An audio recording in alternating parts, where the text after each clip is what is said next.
Welcome, everybody, to the middle of the week for a little late and a little subdued Flawed Man of God episode. How's it going, everybody? I am your host, Flawed Man of God. My name is Stuart Davis. I'm a deacon at a church, small church just outside of Richmond, Virginia. I'm not a pastor, I'm not a biblical scholar, and I haven't been to seminary. I'm not trying to get you to join my church or donate to any special cause. What I'm here to do is talk about God, talk about Jesus, talk about the Holy Spirit, talk about the Bible, talk about Christianity, talk about a wide variety of topics, issues, and current events, and give you my perspective on them. One that I think is reflective of your average Christian guy. I've been a Christian all my life, 40 years, non-denominational Protestant. I don't subscribe to any particular doctrine or denomination. I'm just in the Word daily, trying to do better each and every day. Some days I'll get it right, other days I won't. But either way, you're going to see me here as often as possible, giving you my takes and listening to what you guys have to say. So, if you are somebody who is interested in learning more about Christianity, becoming a Christian, starting a relationship with Jesus, maybe there's some curiosity there, some worry.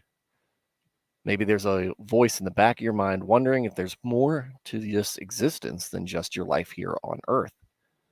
Welcome to the show. Glad to have you here. Please sit back, and tune in, and get what you can from this stream. And hopefully, it's something that you'll find captivating. Maybe you'll get some sort of insights and an influence on what it's like, what Christianity is all about from the layperson perspective. That's what I'm going to give you. I am very much a layperson, as I described at the very beginning of this introduction. What you'll find here is a very comfortable, relaxed setting where we just talk about mostly reading through the Bible, like we will be tonight. And from there, just giving our impressions, thoughts, and talk about other goings on in our lives and whatever. So maybe that'll get you comfortable to the point where maybe you do go to a church and you might bump into somebody like me and somebody who will help guide you further into a more mature faith in God. If you are already a Christian and you just enjoy Christian discussion and hanging out with fellow Christians, Christian topics, welcome as well. Got a great group of folks in the chat that come in and night out. They're already populating in there. And we run this very similar to a Wednesday night study group or a Sunday school. It's, like I said earlier, it's very casual, very relaxed. It's cozy. So join us in the chat, whether you are just learning about Christianity or interested, or if you are been one like me all your life. Get in that chat and give me your thoughts and opinions on things. Where am I getting things right? Where am I getting things wrong? If we're discussing something that you have a particular curiosity, insight, experience with, maybe what we're talking about hits you in a specific way. Maybe it contradicts with what I'm talking about. I would love to hear about it, and I would love to have you join, become another regular member in this small community of ours, because the chat makes this channel, makes each and every episode better. So with each of you guys putting your 2 cents worth and just continue to support this show. We are small enough that if you do have something to say, I will read it and I will react to it. So there you go. And with that said, let's get into this show proper. How's it going, everybody? I am newly refreshed after a busy 2 days. I've been all over the place the last 2 days, and got some kids feeling under the weather. Wife's a tad step below fully healthy, and so I was doting on them because look, I'm going to teach you guys a lesson. Those of you who are not married, this doesn't have anything to do with kids, but those of you who are not married or not in a long-term relationship where you are cohabitating with a woman that you better be already married to, right? Women don't believe that man flu exists. Now, you and I, we understand man flu is a very real thing. When a man is sick to the point where he can't operate, he can't suck it up, he can't drive through, when he is sick to the point where he is driven down, that is man flu. And women don't think that such a thing exists. They think we're sandbagging. They think we're malingering. They think we're putting it's a put on. And it's in their DNA, I think. I think it's part of the curse, right? From when we were evicted from paradise in Eden. And I will pull up some context there to prove that. But because women are suspicious, doubtful, or outright just opposed to the idea of man flu, doing a little bit extra to help everybody else out in the house when they're not feeling well helps helps give you a little bit more tolerance when the sickness hits. So I was making my rounds. Now, it's just our responsibility as part of the family. The healthy ones pick up the sick ones and carry them on. We help each other when we're down. Just like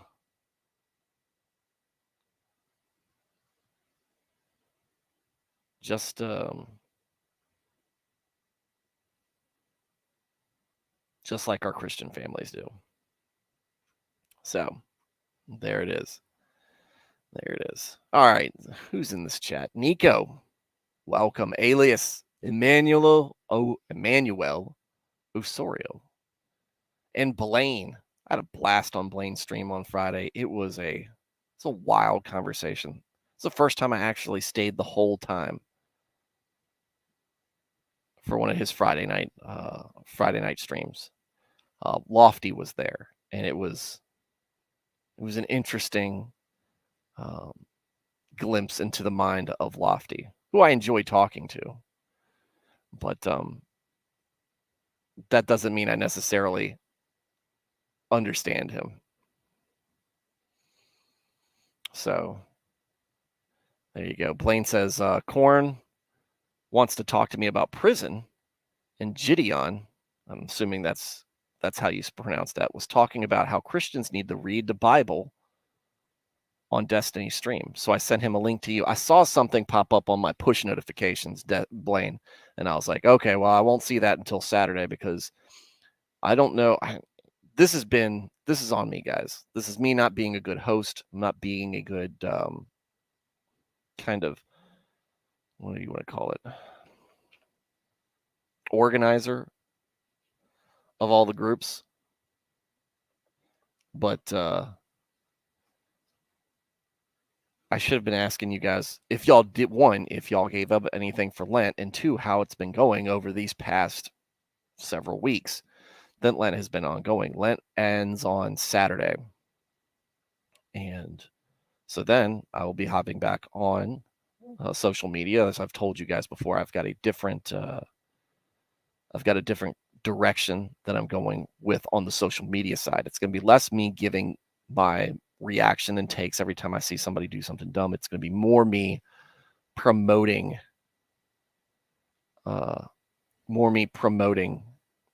both my stream, but also other Bible Christianity centered streams that I think are kind of in line with what I think is fundamentally correct, even if I might disagree with that some person on a couple of notes. If the fundamentals are there, and if the content is by and large wholesome, I think that there's room. I think that it's good for us to try to help each other out and promote that content.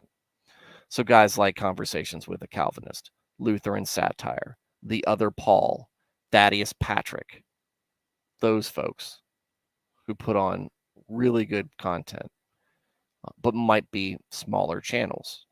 I think I'm smaller than all of those, but still, I mean, it would help me, I'm sure. But it wouldn't help just to get the word out a little bit more and spread that, help other people spread the gospel, because it is important. It's very important. So I saw the push Norman, and I don't know Destiny at all. I mean, I've heard of him. I know that he is a big debater. I know that he has had some interactions with Nick, but and with Dick Masterson and whatnot. But I don't know much about him other than that. Other than he's quite liberal, politically and socially. So I don't know who Korn is. I don't know who Gideon is, and I don't really know much about Destiny or his whole shtick other than it's arguing. I saw the clips with, and I don't know if I even watched because I was probably listening to it in the background. But I listened to the clips when Nick was on the show talking about the recent SCOTUS arguments over Roe v. Wade before the decision came down.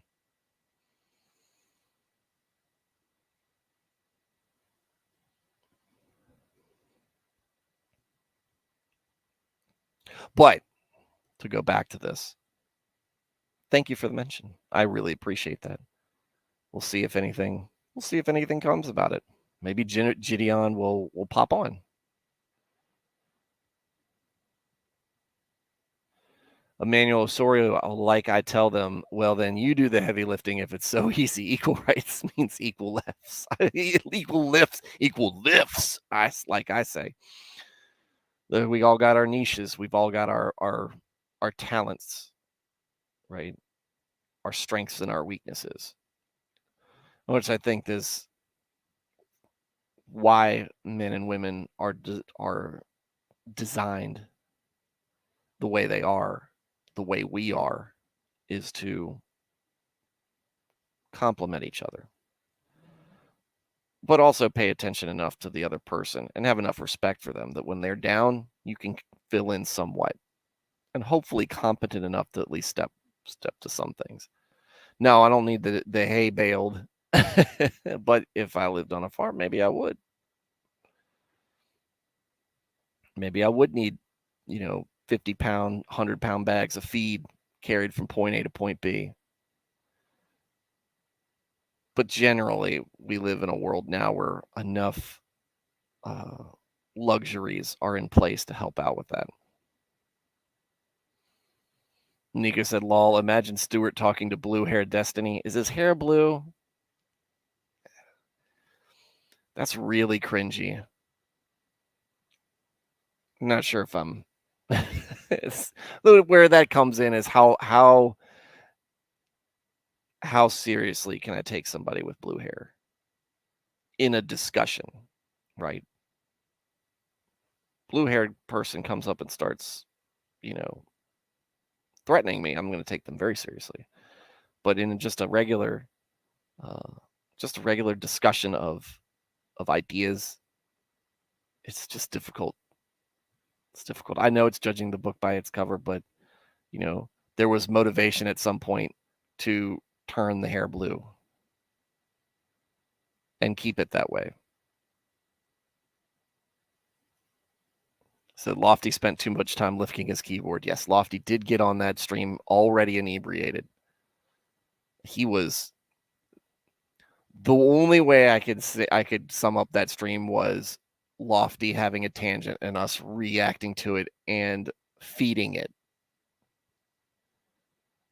And the argument that I had, if you want to hear me, look, on this stream, I keep my language measured,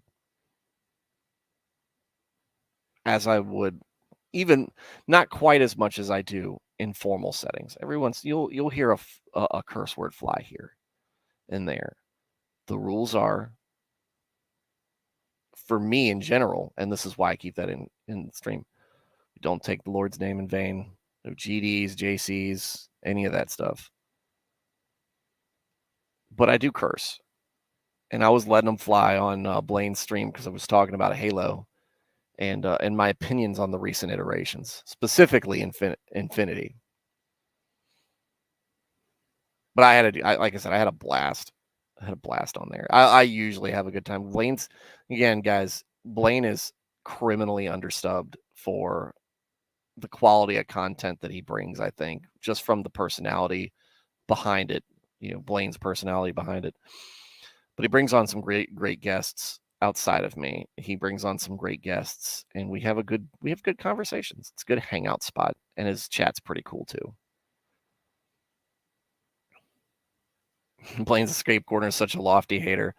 No, it's one of those things where you're just smiling because you know that something's going to get said.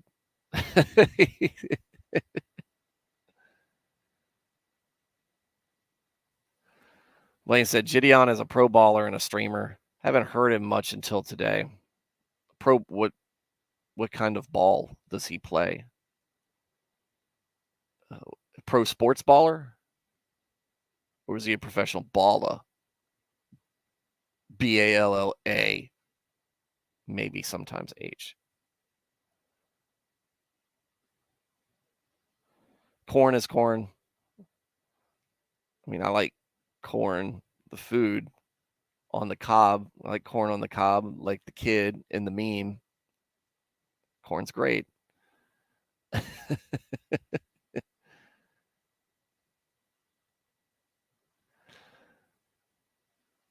To be frank, the blue hair is because his stream hit a goal for charity and he died at. Okay, that's understandable. That's understandable. Keeping it blue because it triggers red pillars. Well, I mean, I get it. If pro football, is it Gideon? Is it Judon? Let's see. Oh crap. Let's see if I can get on. I can find out without getting on social media.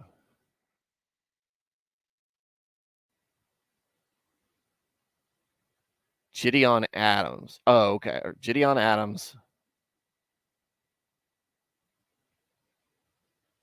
Giving strangers the N-word pass.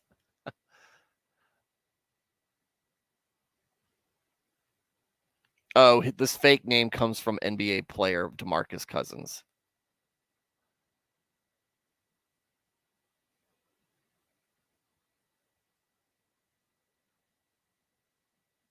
Oh no, he's not. He's not a sports. He's not an athlete.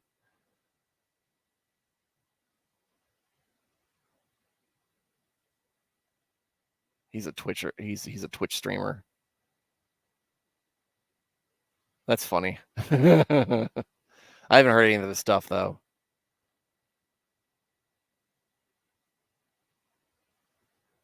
Mark Cuban came up and talked to him. 6.5 million subscribers. Oh wow, that's a lot.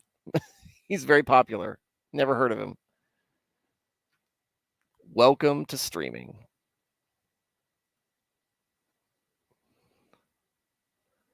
Blaine is a great host. Texan Italian's in here. Welcome, Texan Italian. Pretty sure he's on a practice team for somebody. Maybe that's the maybe that's an alter ego thing. I don't know, guys. If you're wondering why I'm being so quiet, it's because my son is not feeling well on a couch not far from here. Love your kids. Even when they're sick and they're barfing. He just knew better than to do it in my car. He could throw up in Blaine's car all day, though. Just crap takes. Throw up on that spoiler. I'm sure he's got like 6 spoilers. Blaine's got 6 spoilers on his car. He's got pre-spoilers and post-spoilers and diffusers and all that other stuff. He's probably got a stalker body kit that's painted primer just because he thinks he's got a unpainted hood with a scoop with the rest of the cars painted because he wants people to think it's carbon fiber. Blaine.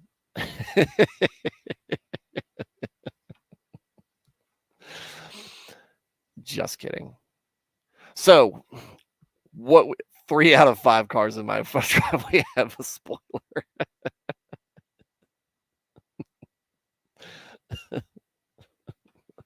All 3 are on one car. What we've been covering today, or leading up here, is we've been in First Chronicles, basically rehashing a lot of what we've already covered. Not so much in, not so much because. I'm sorry. Let me go back. Most of what we've been covering has not been Kings. We've been covering Samuel, but we're going to start moving into Kings very shortly around this time, because what we're doing is we've been covering David, and we're seeing like we're hitting a lot of the highlights. Now, what I've been told, and I can't remember if this is accurate, but what I've been told is that Chronicles really focuses mostly on Judah. We just don't have a whole lot of First Chronicles left. We're well over halfway done. We're on the back end of it. And tonight we're going to do 3 chapters just because it flows better. And we're going to be going over the kind of setting the table for Solomon building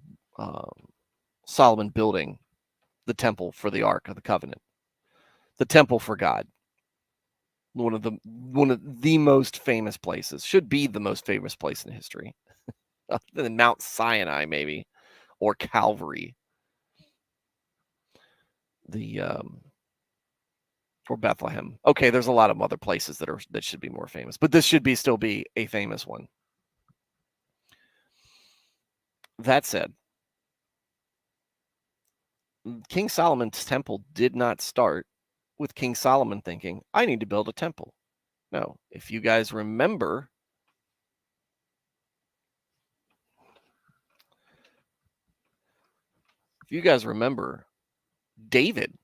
King David wanted to build God a palace for the ark, because the ark had been being kept in a tent, the tent of meeting. And while David had his own palace, and he, as we all know, thought of himself well below God, he did not like the idea of God's chosen vessel being set out in something as rustic as a tent. But God said, I don't need a building. Didn't ask for a building, don't need a building. No. But I appreciate your sentiment. I appreciate what you did. It's like if your kid came up with what on the surface looks like a really good idea, but you know that you don't need it. But it's the thought that counts. And it gets you right here. It gets you right here. And you're like, I'm proud of you, boy. I'm proud of you, daughter. It's that's kind of God's reaction. I'm honored. I'm happy that you thought so much of me, though, that you wanted to honor me in this way, that you believed that should have been the case. No, Nico, if it had been the Pyramid of Solomon, that thing's coming down anyway. God did not want that thing there. Didn't really care for Solomon's temple once Manasseh was done with it. Not to mention what was done with it earlier, before Manasseh. But God says, because of that, your people will build me a temple, a grand temple, but it's not going to be you. It's going to be your son. Your son's going to build it. Which David, being an adult at that point, understanding that, is like, this is great. So we're going to pick up there, and we're going to just go through some of this priestly stuff, because like I said, there's going to be 3 chapters, and we'll go through it and go through that.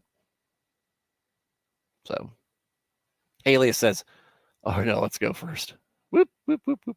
Blaine said, Scoop is unpainted black because I couldn't get it blue. Is this a Subaru Scoop? Is it a Subaru Scoop, Blaine?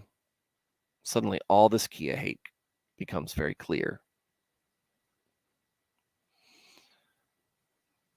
Nika said Blaine can also sell Japanese throw-up manja from his truck. Well, he can feed it to my son. And not to say that his food would make people throw up, but my son just tends to throw up. And then he could make it a side dish. Alias says 2 out of the 3 cars in my driveway are just spoiled. Yeah, 2 of mine are because they're in the garage. Nika said should have been the Pyramid of Solomon. Maybe it would still be around then. That's what I was talking about. No, sir. It'd still be gone. So here we go. 1 Chronicles 22 of the Niv. And here we are. There we go. Blaine, yes, top-mounted is the best for intercooler when you don't want to lose it in back roads. Or you mean any kind of serious weather? I got my O2. Got my O2 stuck in the water a week after I put a cold air kit on it because I'd forgotten what I had done. And we had a hurricane. Well, it was a tropical storm at that time. Hurricane Gaston became Tropical Storm Gaston, and it just sat over top of Richmond and proceeded to flood it and all the surrounding areas, which included where I lived at the time. And so me going, I could go through that. I've got a Subaru WRX. Plop, plop, plop, plop, plop. Luckily, it gave out what it did, because what I didn't know is that the culvert was getting ready to give way, which it did not long after I finished pushing it out of the water. Whew. Things we do when we're very young and dumb, 21 years old. All right.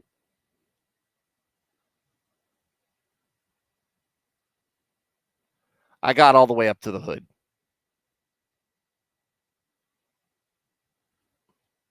It would have gone over, though. It was a 30-foot. When that culvert gave way, it sounded like a rocket had gone off. And it left a 30-foot wide and 15-foot deep missing chunk of road when we saw it the next day. It was wild. You couldn't see it that night because it was pitch black. And the water, you couldn't see. You could see everything rushing. You knew something had happened. But you couldn't really appreciate what had happened until you saw it. I used to have pictures of it. I wish I still had them. Lost many years ago because I decided to download things I shouldn't have with LimeWire and Kazaa. Sin will ruin you in ways you never even imagine. There we go. All right, let's get to it, guys. 1 Chronicles 22. Then David said, the house of the Lord God is to be here, and also the altar of burnt offering for Israel. So David gave orders to assemble the foreigners residing in Israel, and from among them he appointed stone cutters to prepare dressed stone for the building of the house of God. He provided a large amount of iron to make nails for the doors of the gateways and for the fittings, and more bronze than could be weighed. He also provided more cedar logs than could be counted, for the Sidonians and Netirians had brought large numbers of them to David. Now, as much as we know, the Israelites in general like to count after going through Numbers and the genealogy at the beginning of this book. They like keeping records and counting of things. So you can only imagine how daunting the task must have seemed to them with whatever of these resources had been gathered, to the point where they just said, I'm not, I can't do that. I can't count this. He provided a large amount of iron, more bronze than could be weighed, more cedar logs than could be counted.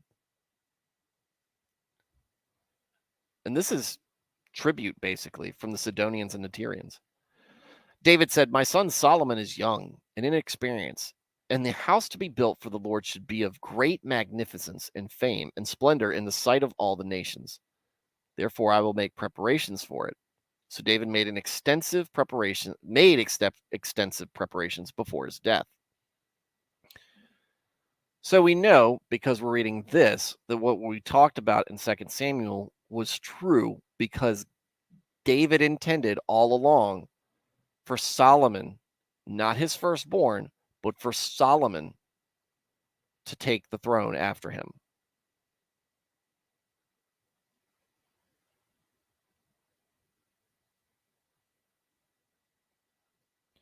And so he's like, look, I can't build it, but I'm going to make daggone sure I'm going to set my son up for success by getting some of the stuff that I know is going to be required as resources and set them aside. Then he called for his son Solomon and charged him to build a house for the Lord, the God of Israel. David said to Solomon, my son, I had it in my heart to build a house for the name of the Lord my God. But this word of the Lord came to me. You have shed much blood and have fought many wars. You are not to build a house for my name, because you have shed much blood on the earth in my sight. But you will have a son who will be a man of peace and rest, and I will give him rest from all his enemies on every side. His name will be Solomon, and I will grant Israel peace and quiet during his reign. He is the one who will build a house for my name. He will be my son, and I will be his father, and I will establish the throne of his kingdom over Israel forever.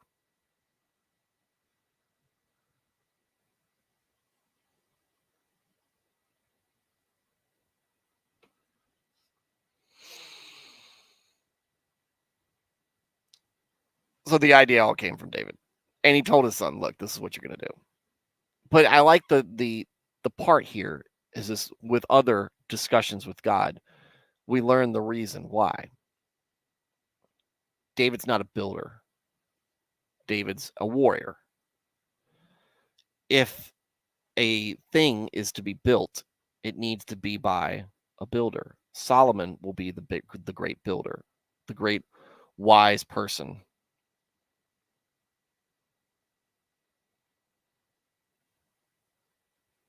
Who will not just build this temple, but build an amazing nation on the foundation that David laid.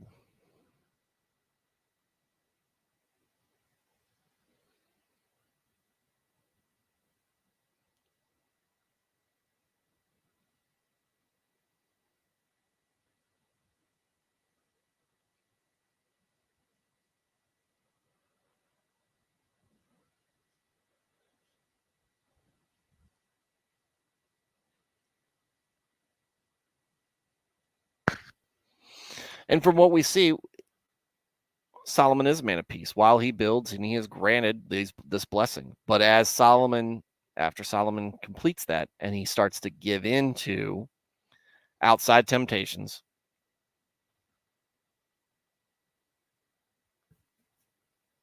as he starts to wander away from his faith in his actions and his deeds and his tolerances, that peace begins to end. David continues, now, my son, the Lord be with you, and may you have success and build the house of the Lord your God, as he said you would. May the Lord give you discretion and understanding when he puts you in command over Israel, so that you may keep the law of the Lord your God. Then you will have success if you are careful to observe the decrees and laws that the Lord gave Moses for Israel. Be strong and courageous. Do not be afraid or discouraged. It's not unlike what things that Joshua has said. This is great stuff. And we kind of get a sliver of why Solomon really respected the gravity of his office enough that once he does become king and God asks him for a boon, asks a boon of him, or what? Wait, he grants Solomon a boon. Ask what it would be. Solomon asks for wisdom, the wisdom to lead his people in the way that would be pleasing to God.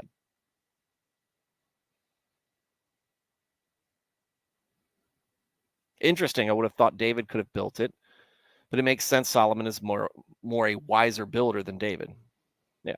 I mean, it's just David, that's just not in his nature. The desire to do it was. But this is a great undertaking, and it would require careful management. But what David does is responsible in the effect that he says, I'm gonna get this process started, and then my son can take over. I have taken great pains to provide for the temple of the Lord 100,000 talents of gold. 3,750 tons of gold. 1,000,000 talents of silver. 37,500 tons. We're talking about freight that would be carried by a locomotive. Back in the days of Solomon and King David. Quantities of bronze and iron too great to be weighed, and wood and stone. And you may add to them, which he does. You have many workers, stone cutters, masons, and carpenters, as well as those skilled in every kind of work, in gold and silver, bronze and iron. Hang on a second, guys. Bug landed on my desk. That's a lot of gold. And imagine this. They've measured 37,500 tons of silver. But the bronze was so much more than that they just quit trying. And not only that, Solomon adds not just some. Solomon adds greatly to this stockpile. That's why it's talking about the wealth accumulated is ridiculous, which will explain to you very much why Israel would have such a target on its back from so many of its neighbors. There is so much wealth to be had. But while God was protecting Israel and Judah later, while God was protecting them,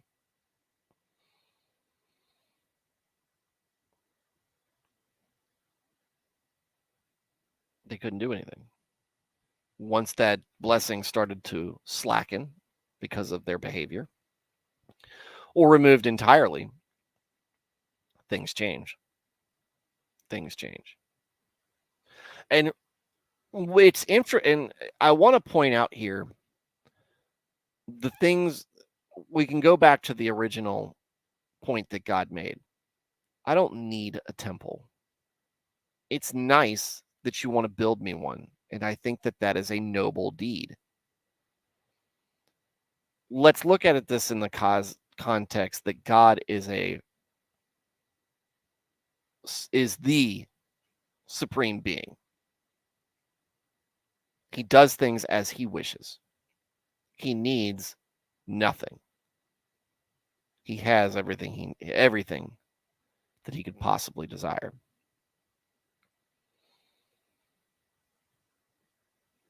the temple is more a reflection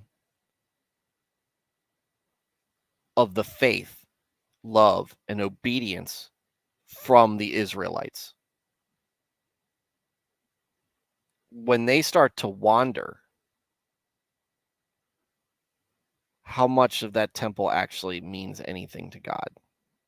When they start perverting the soil, the foundations, the building with sins, worship, clear violations of the 10 Commandments and many other commandments laid out in Mosaic law. When that stuff's going on, when they're not taking God seriously, they're not being obedient, they're being intentionally disobedient. Does God care if somebody pillages the goods that are in there? No. These are all earthly, worldly resources that don't mean a damn to him.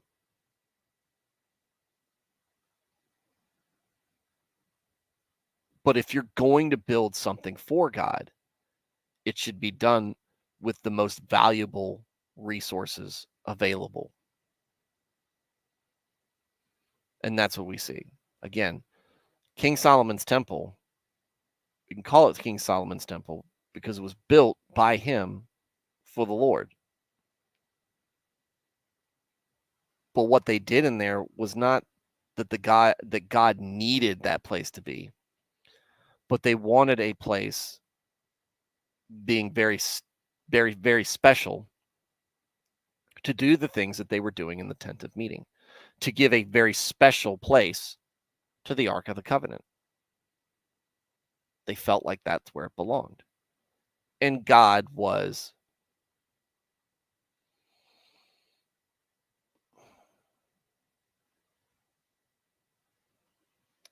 have a good night, Dresden. Take it easy, sir. God was humoring them in a positive way, humoring them.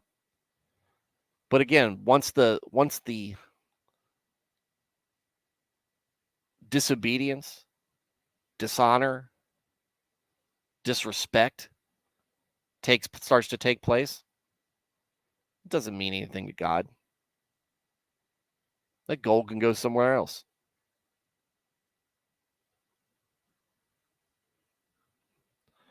So I just want to put that into perspective. Then David ordered all the leaders of Israel to help his son Solomon. He said to them, is not the Lord your God with you? And has he not granted you rest on every side? For he has given the inhabitants of the land into my hands, and the land is subject to the Lord and to his people. David did a lot of ass whooping in his time. Begin to build the sanctuary of the Lord God, so that you may bring the ark of the covenant of the Lord and the sacred articles belonging to God into the temple that will be built for the name of the Lord.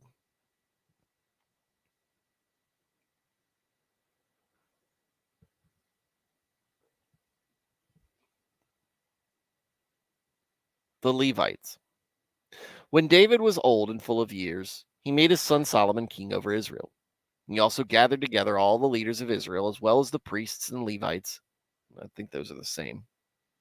The Levites 30 years old or more were counted, and the total number of men was 38,000. I hope he had permission to do so.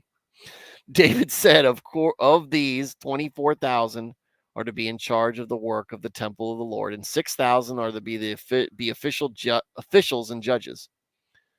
4,000 are to be gatekeepers, and 4,000 are to praise the Lord with the musical instruments I have provided for that purpose. Give me a great orchestra. No bagpipes, because they didn't have bagpipes back then.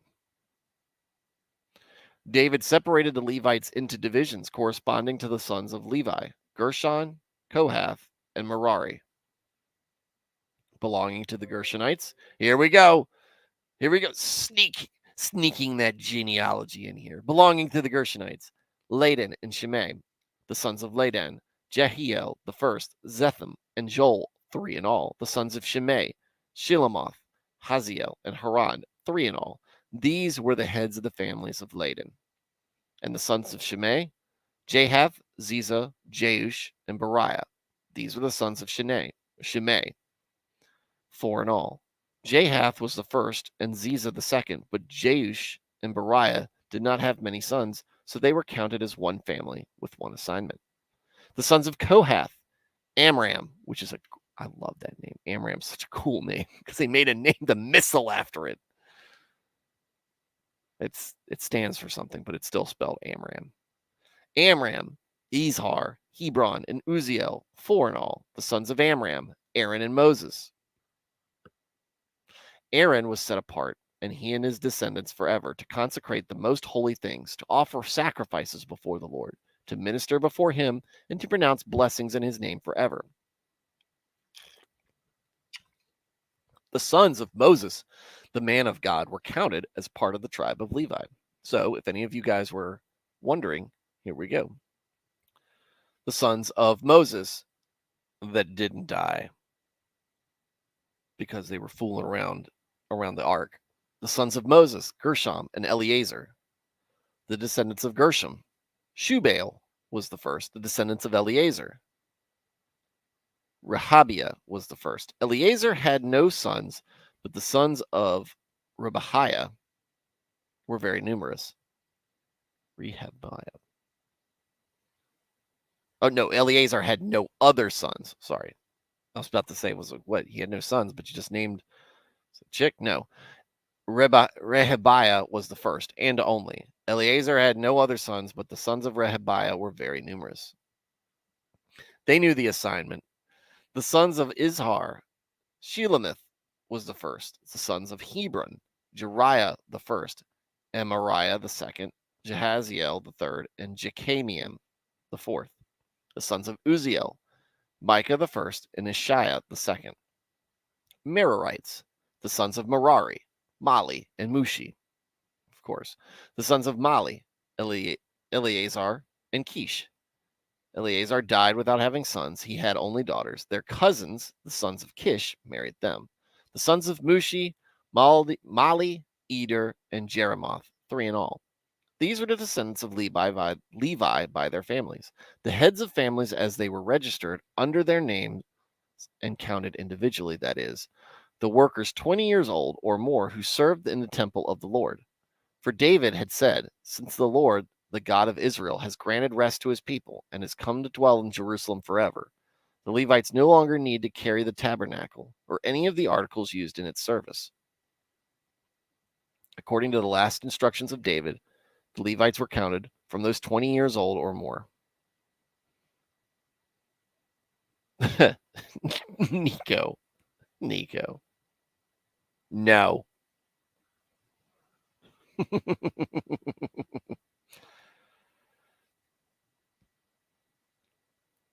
That's not how that's done, Nico. There were clear lines of distinction for, not to say that there wasn't honor, but there were still lines of delineation between the genders and the responsibilities of such, which is why Deborah and Barak in Judges is such an example.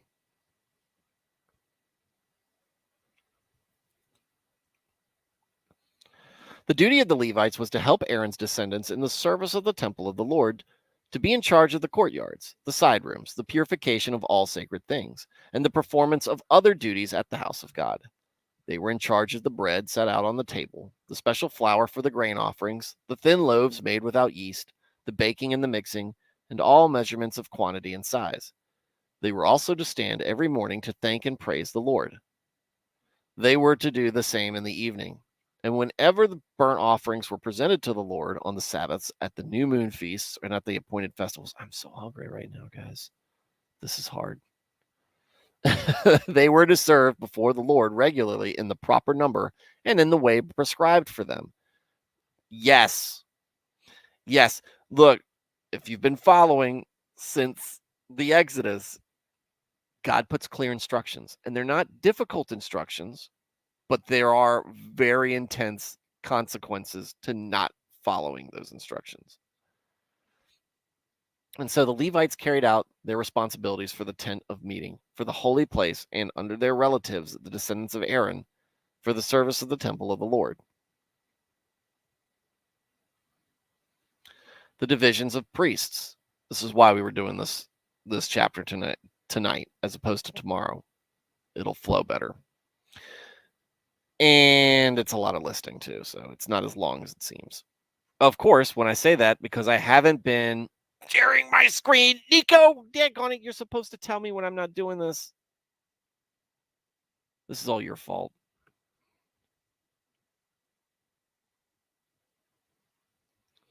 Look, admit nothing, deny everything, make counter accusations.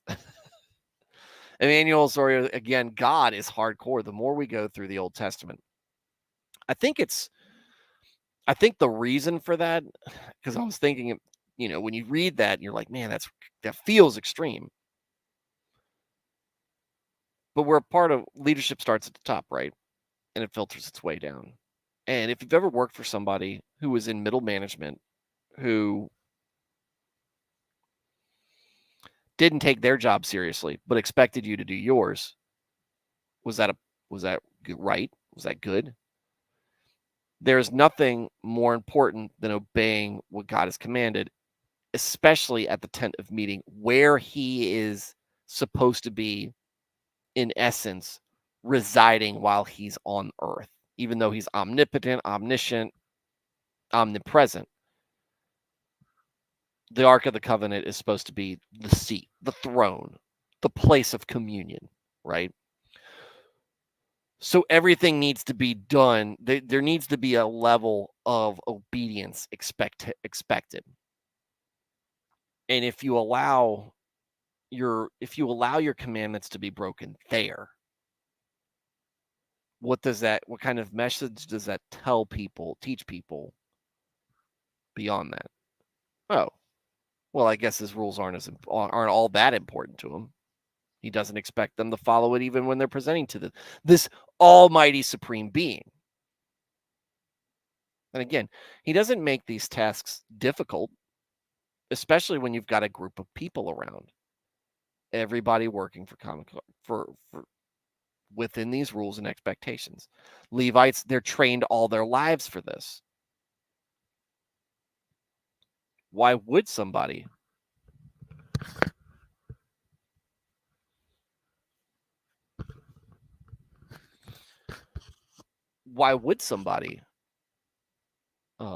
do the wrong thing?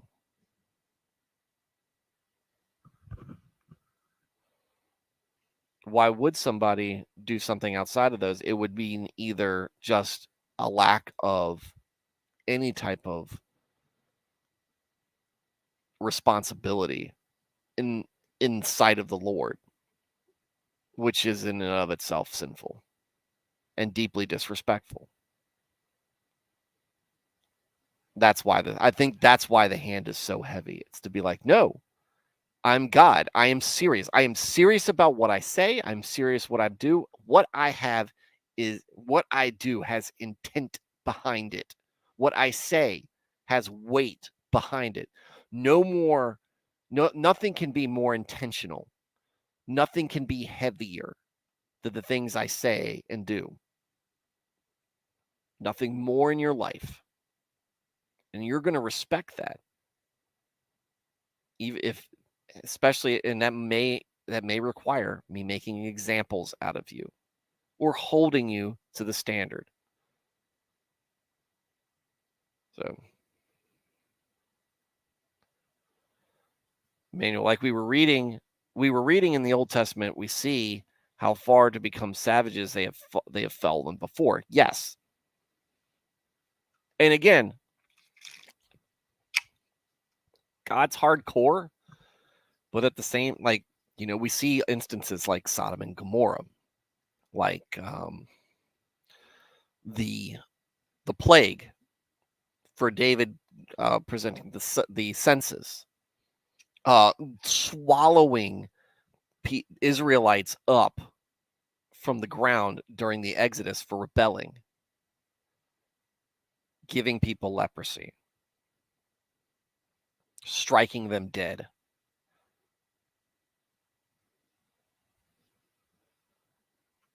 And he does these things. We're supposed to take this into account. He's serious about what he says. But at the same time, even taking those actions into account, look at all the activity and all the wanton display of debauchery that they gave into, and God did not destroy them. He let them kind of destroy themselves. He let them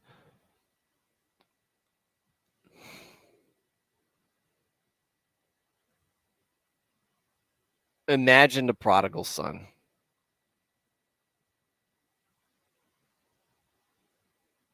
Imagine the prodigal son. That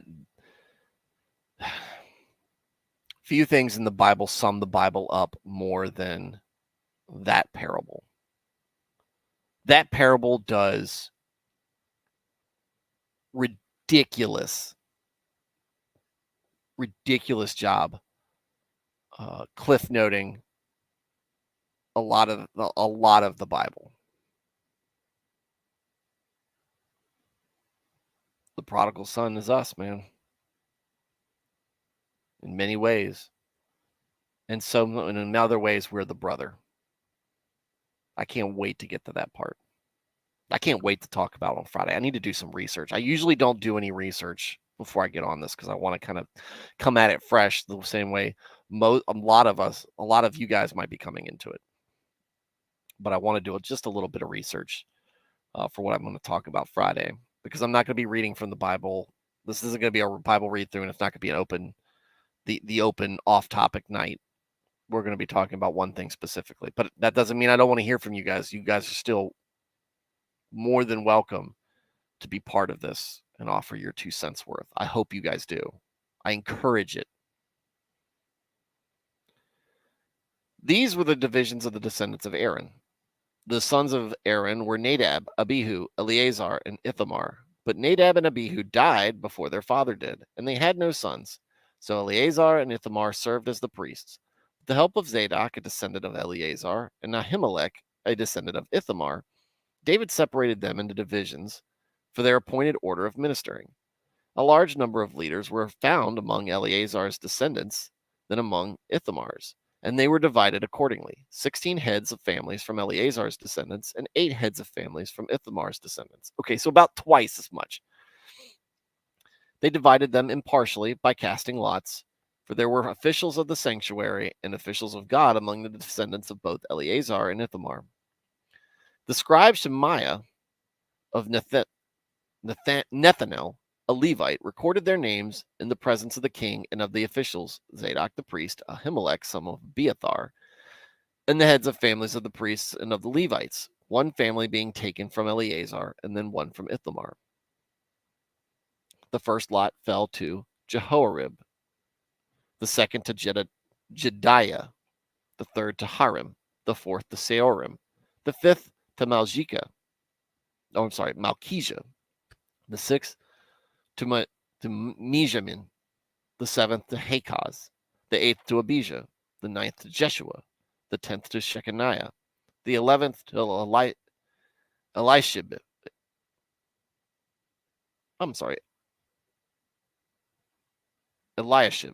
the 12th to Joachim, the 13th to Huppah, the 14th to Jeheshibeab. That's Jesh. I was doing so well, guys, and this name is the one that gets me. Jeshibeab, the 5th to Bilgah, the 15th to Bilgah, the 16th to Emer, the 17th to Hezier, the 18th to Hapizez. He seems like a very happy guy. The 20th to Jehezkel, the 21st to Jachin, the 22nd to Gamul, the 23rd to Deliah, and the 24th to Messiah. This was their appointed order of ministering when they entered the temple of the Lord, according to the regulations prescribed for them by their ancestor Aaron, as the Lord, the God of Israel, had commanded him. The rest of the Levites, as for the rest of the descendants of Levi, from the sons of Amram, Shubael, from the sons of Shubael, Jehediah, as for Rehabiah and his sons, from his sons, Ishiah was the first. From the Izharites, Shelamoth, and the sons of Shelamoth, Jahath. The sons of Hebron, Jeriah the first, and Moriah the second, Jehaziel the third, and Jechamiam the fourth. The sons of Uziel, Micah. From the sons of Micah, the son of Uziel, Micah. From the sons of Micah, Shamir. The brother of Micah, Ishiah. The sons of Ishiah, Zechariah. The sons of Merari, Mali and Mushi. The sons of Jaziah, Beno. The sons of Merari, from Jaziah, Beno, Shoham, Zachar, and Ibri. From Mali, Eleazar, who had no sons. From Kish, the son of Kish, Jeramiel. And the sons of Mushi, Mali, Eder, and Jeremoth. These were the Levites according to their families. They also cast lots, just as their relatives, the descendants of Aaron, did, in the presence of King David and Zadok, Ahimelech, and the heads of families of the priests and of the Levites. The families of the oldest brother were treated the same as those of the youngest. There you go. And so there we go. That's our reading for tonight.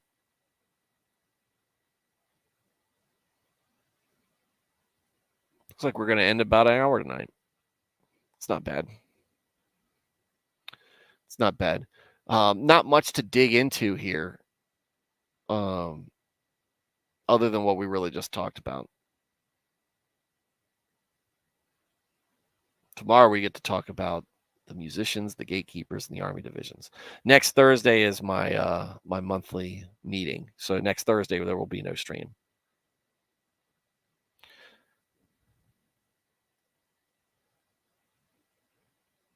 Next Thursday there will be no stream.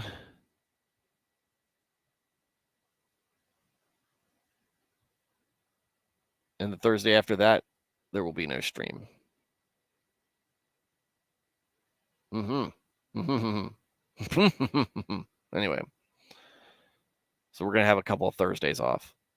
There's going to be a little bit of sparseness this coming month with episodes, guys.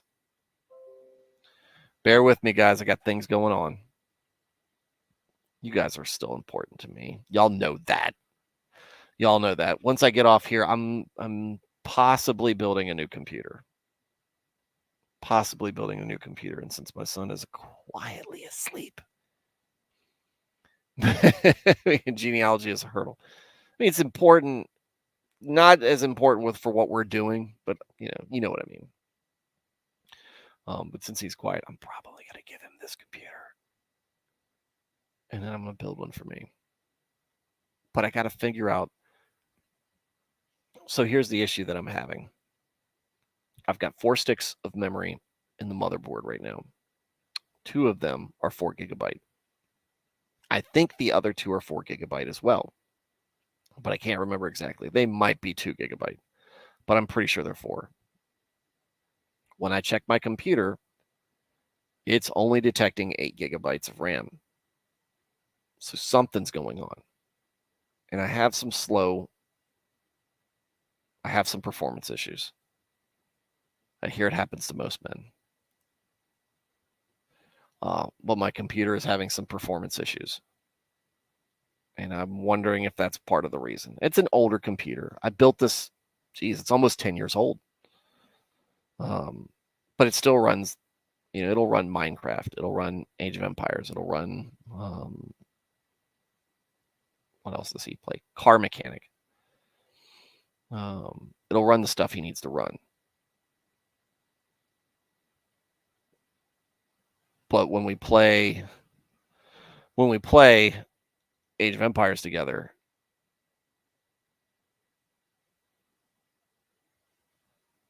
I think so. I think I've got an 800 watt power supply, which is way more than that thing probably needs.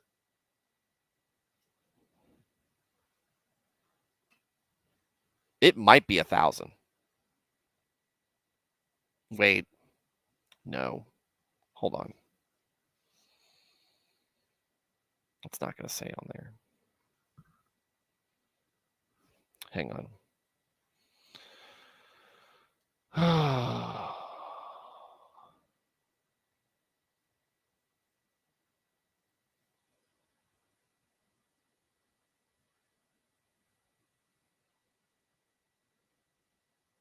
can't remember if my last power supply was bought on Amazon or if it was bought on Newegg. Those are two places I order on.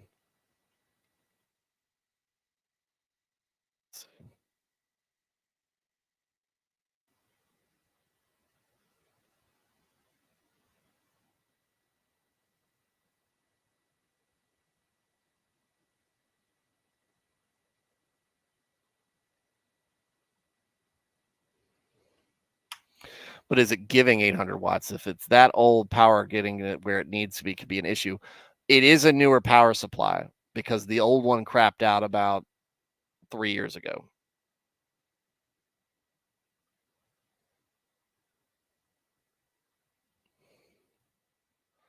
Let me see if I can remember my Newegg password.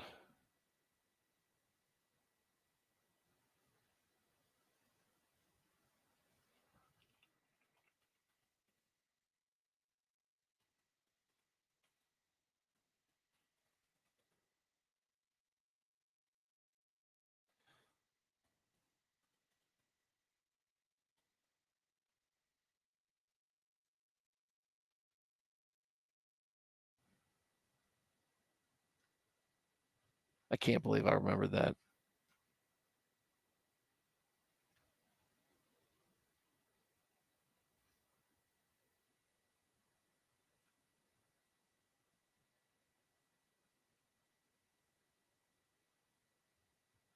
VPN's working great, though. I finally figured that out.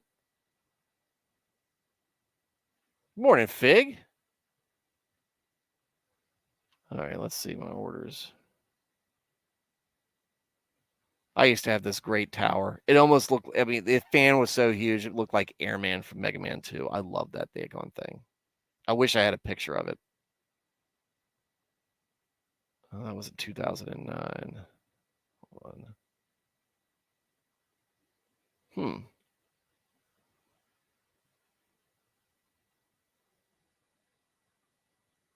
Hmm.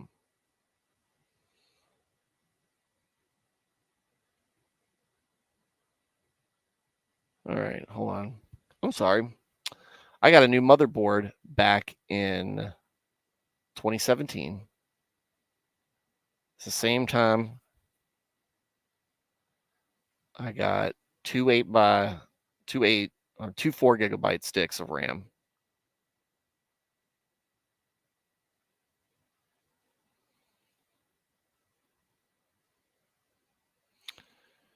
That is not the same. That's a 500 watt, but that was when I built my first computer. Oh, here's a picture of it. Oh, I miss this thing.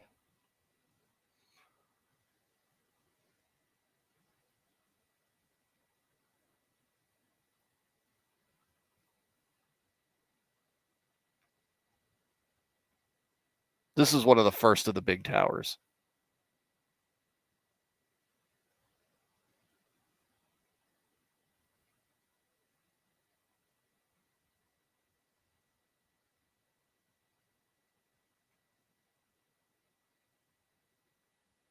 Let's see if I can make that bigger.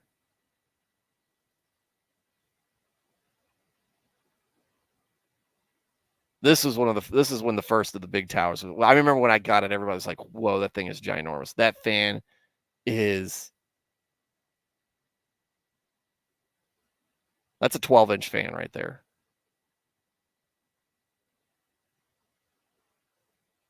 Yeah, that's what I'm going to do, Blaine. I'm going to pull those sticks out and see if the computer boots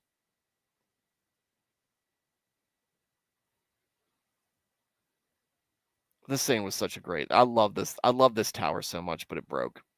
It broke. I needed a new one. This was back in 09. This is the first computer I built. Let's see if I can out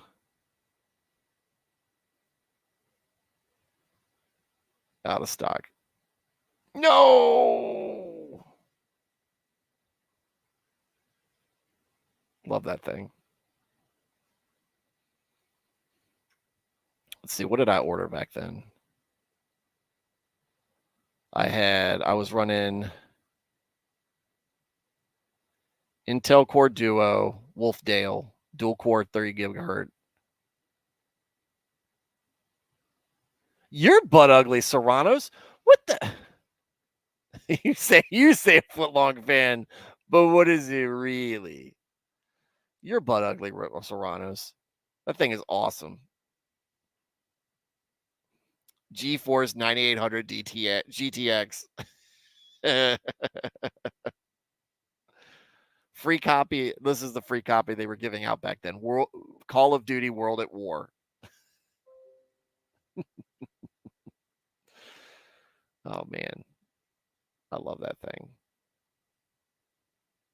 The same time I bought the power supply. Where did I buy the power supply from?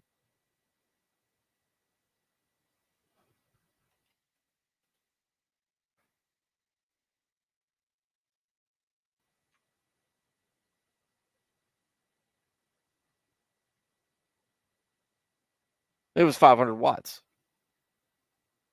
As I've said, as long as it works, then it's fine.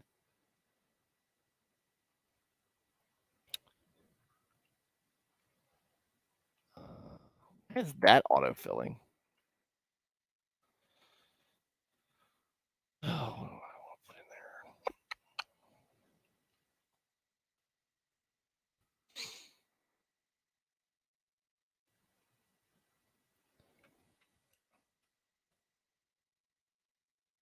Yeah, remember when dual cores were crazy? You mean I get 2 CPUs? I was just like, what? Whoa.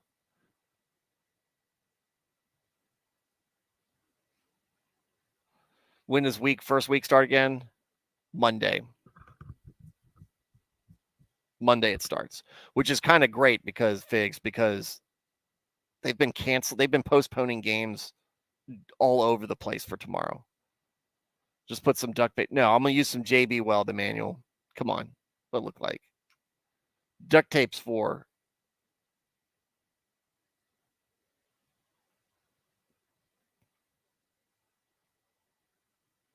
duct tape's for other people.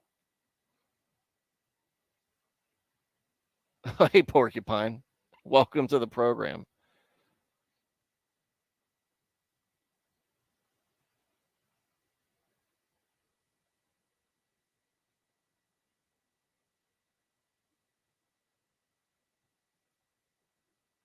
I know it's not the same power supply because I remember changing it out. Let's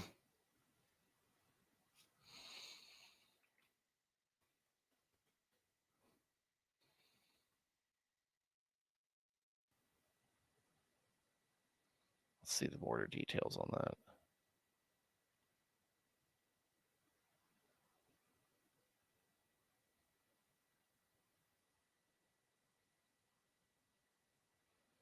I don't know.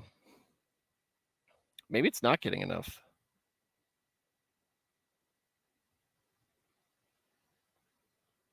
I'll do some troubleshooting on it. I'm going to do that tonight. Anyway, so guys, thank you for tuning in. Right?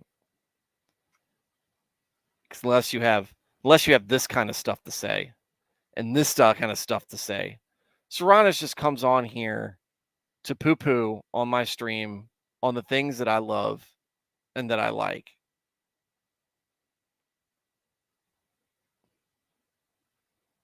Leave me alone.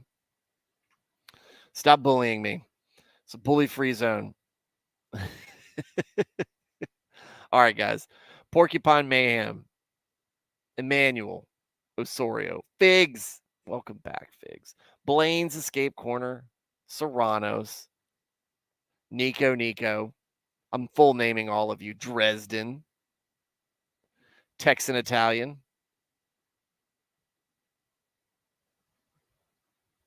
Alias. Didn't hear much from Alias today.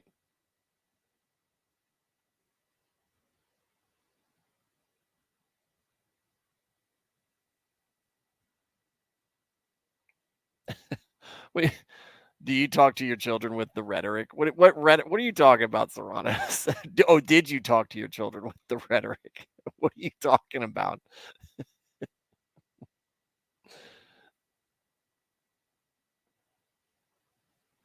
So I've had intermediary builds where I've thought I could cheat and use some old sticks, and it ends up making everything worse. Maybe that's it. What the good news is, if it is the memory, that's an easy fix. It's an easy fix. But the processor seems to be working fine. It's got a...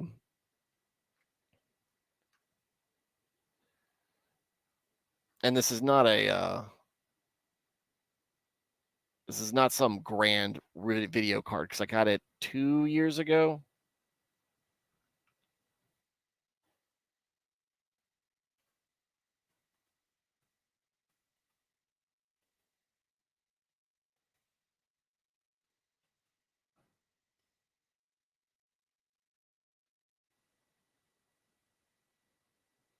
You get it further than I got? Yeah, 2 years ago. I got a GTX 1050 in there right now.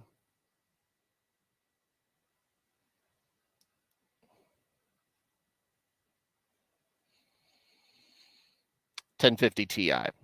Because I had to get something, because my video card did die, and I had to get something in the middle of that crisis that was something that you could afford without taking a second mortgage out on the house.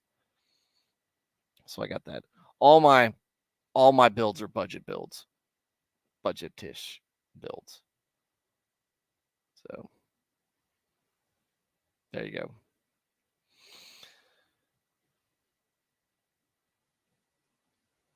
I don't know what that means, Figs. Let me type it in.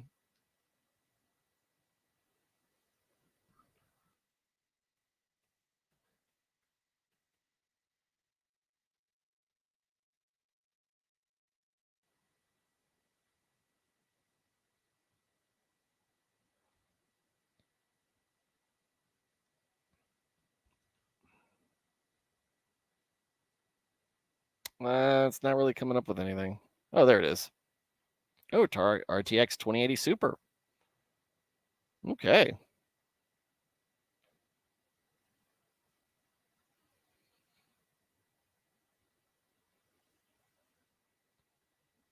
Yeah, it says they run the gamut too on prices.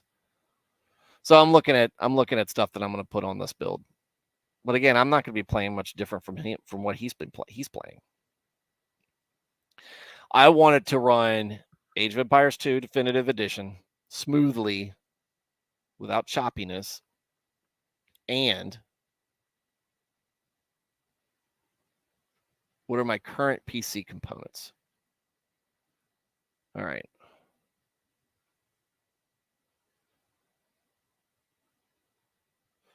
So Ron, I'll DM you that stuff over Discord.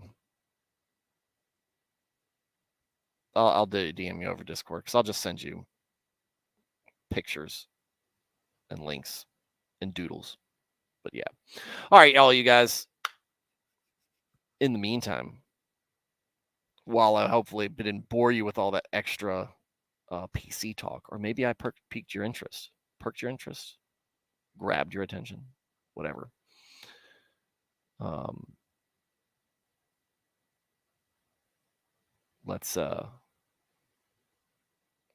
Let's tune out. Blaine's Escape Corner will be starting up soon. Go over and see him. And in the meantime, guys, I'll talk to you tomorrow night. Good night, and God bless.